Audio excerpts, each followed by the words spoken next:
You are now entering a doorway that was never meant to be found. A frequency between logic and fear, static and memory, truth and illusion. There is no time here, no map, only stories, each one a transmission from the edge of understanding and the boundary beyond. This is not a channel. This is not a dream. This is Mr. Zone. You're listening to Mr. Zone, where logic ends and shadows begin. Tonight's story is about memory, the kind that whispers when no one else will, the kind that hides in closets, sits on shelves, and listens. They were clearing out the basement. Old boxes, worn-out toys, stacks of school projects that no one could throw away. That's when they found it, a plain cardboard box with no label. Inside, wrapped in a faded blanket, the teddy bear. He had it when he was 5. It went everywhere with him. It sat beside him through flu seasons, scraped knees and thunderstorms. And then, one day, gone. They thought they lost it on vacation, or maybe left it at school. There were tears, but eventually he let it go. And yet here it was, 2 decades later, perfectly preserved, no dust, no wear. The red ribbon around its neck still tied tight, the fur clean, too clean. Its button eyes had a strange gleam, not scratched or dulled by time, but alert. His own son, 5 years old now, pulled it from the box and hugged it like it had always been his. That night he insisted on sleeping with it. And that was the first night they heard him whispering. The first time they heard it, it was almost sweet. Just a child's voice murmuring softly in the dark. Do you want a story? Okay, I'll tell you one. But as the nights went on, the whispers grew longer. They became full conversations, too structured, too adult.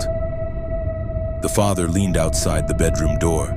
2 voices, one high and curious, the other low, careful, familiar in a way he couldn't place. His son began repeating stories from his childhood, exact details. The camping trip with the raccoon, the night he broke his arm falling off the swing, things he hadn't even told his wife. And then, one story he had never told anyone, a memory so private, so shameful it made his chest tighten just thinking about it. He stormed in, asked his son, "Who told you that?" The boy looked confused, then pointed to the bear. "It remembers," he said. The father couldn't sleep. He sat alone in the living room, pulling out old photo albums, home videos, birthday parties, school plays, and in almost every shot, the bear, in the background, on shelves, on laps. Even perched on top of the refrigerator in one blurry photo, just barely visible, always watching. It had been there during the worst fights, the nights he'd cried into his pillow, the whispered arguments behind closed doors. He realized something. The bear hadn't been a toy. It had been a witness, a quiet, patient observer, not haunted, not cursed, just listening, always listening. And now it had found a new voice to speak through.